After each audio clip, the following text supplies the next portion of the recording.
नमस्कार साथियों, बदला प्लेटफॉर्म में आपका स्वागत है। एनसीईआरटी क्लास 8 लेसन नंबर 7 पौधों और जंतुओं का संरक्षण conservation of plants and animals. कल अपन ने देखा था कि वनों उन्मूलन डिफॉरेस्टेशन क्या होता है, वनों का समाप्त होना कहलाता है वनों उन्मूलन।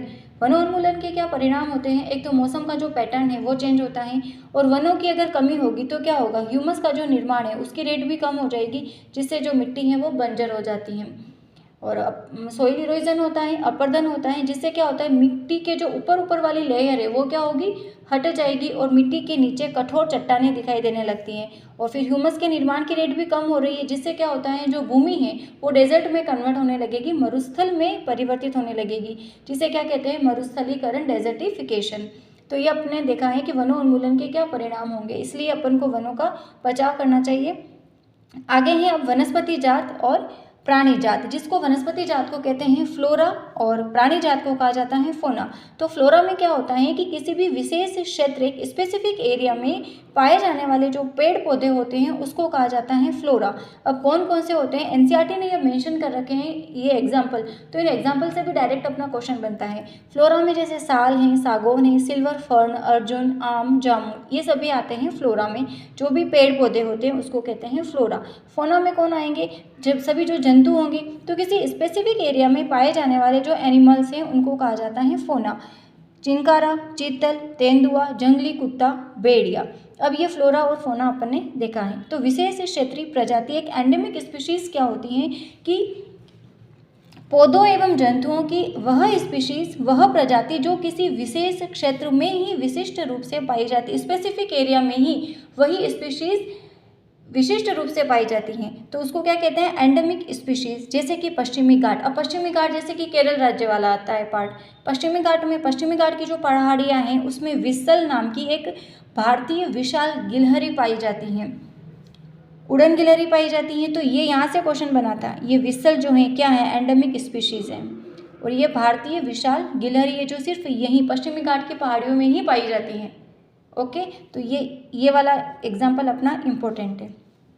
विसल इसका नाम पूछा था एक एग्जाम में। अब जैसे कि वन्य और वन्य जीवों का संरक्षण कैसे किया जाए, इनका कंजर्वेशन कैसे किया जाएगा, वन और ये जो वन्य जीव हैं, तो 3 प्रकार से इनका कंजर्वेशन किया जा सकता है। वन्य प्राणी अभ्यारण्य, वाइल्ड लाइफ सेंचुरी, राष्ट्रीय उद्यान, नेशनल पार्क, जैव मंडल आरक्षित क्षेत्र, बायोस्फीयर रिजर्व, ये जो सभी हैं गवर्नमेंट के द्वारा बनाए जाते हैं कि इनका जो एक स्पेसिफिक एरिया होता है उसको शिकार करने के लिए प्रतिबंधित किया जाता है कि ये जो एरिया है वो इन एनिमल्स के लिए रिजर्व है, यहाँ से कोई आगे नहीं आएगा, कोई गन लेकर के भी इस क्षेत्र में प्रवेश नहीं कर सकता है, उन एनिमल्स का शिकार नहीं कर सकता है। तो अपन देखते हैं कि वन्य प्राणी अभ्यारण्य जो वाइल्ड लाइफ सेंचुरी है वो क्या, उससे पहले अपन देखते हैं कि संकटापन्न जो स्पीशीज होती हैं वो क्या होती है कि ऐसे कुछ एनिमल्स हैं जिनकी जो संख्या है वो रेगुलर रूप से क्या होता है, एक निर्धारित स्तर होता है उससे कम होती जा रही है।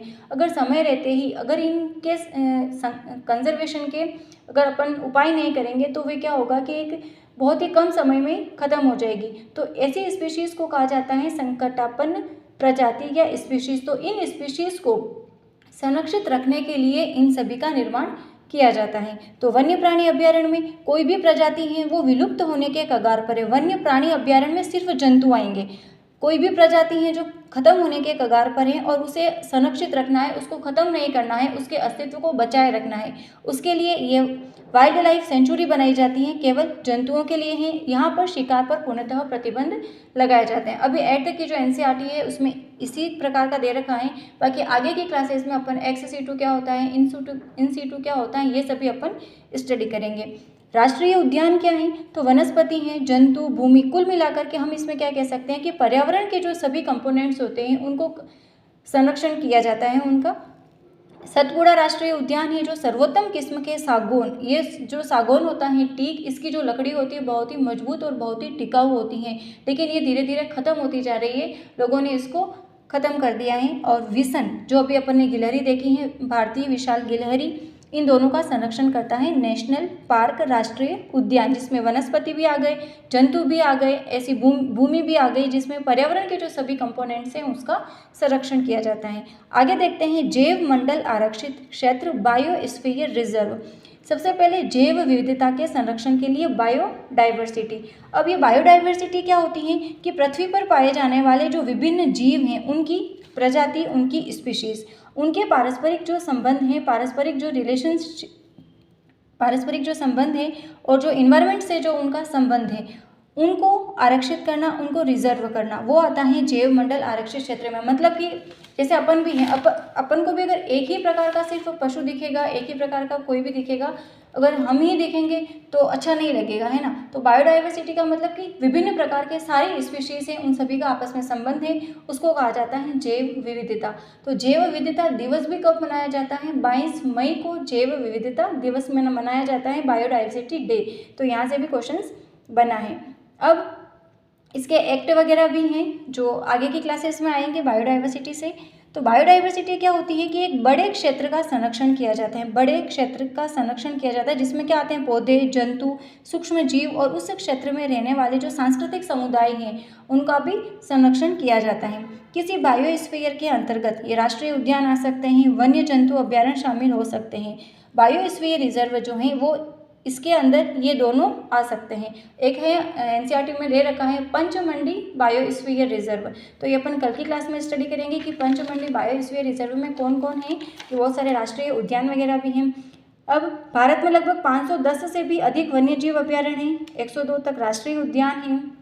राजस्थान में 30 वन्य जीव अभ्यारण्य हैं, 4 राष्ट्रीय उद्यान हैं, 4 जो हैं वो आखेट निषेध क्षेत्र हैं। अब राष्ट्रीय उद्यान कौन कौन से? जैसे मध्य प्रदेश में बांधवगढ़ हैं जो टाइगर के लिए हैं, कर्नाटक के बांदीपुर गुजरात में है, और गिर एशियाटिक सिंह के लिए आसाम में काजीरंगा, जिसको भारतीय गैंडा के नाम से जाना जाता है। सेकंड ग्रेड में भी एक बार क्वेश्चन बना था कि जो काजीरंगा है वो कहाँ पर पाया जाता है, वो असम में पाया जाता है। इस प्रकार से और संपूर्ण विश्व में 34 बायोडाइवर्सिटी के हॉट स्पॉट हैं जिसमें से 4 भारत में हैं। पश्चिमी घाट हो गया, पूर्वी हिमालय हो गया, सुडालैंड और इंडो बर्मा, ये 4 भारत में। वैसे ये जो हैं वो आगे की क्लासेस में हैं। तो कल अपन देखेंगे पंचमंडी बायोस्फीयर रिजर्व और इसका आगे का टॉपिक। तो मिलते हैं कल की क्लास में। Thank you.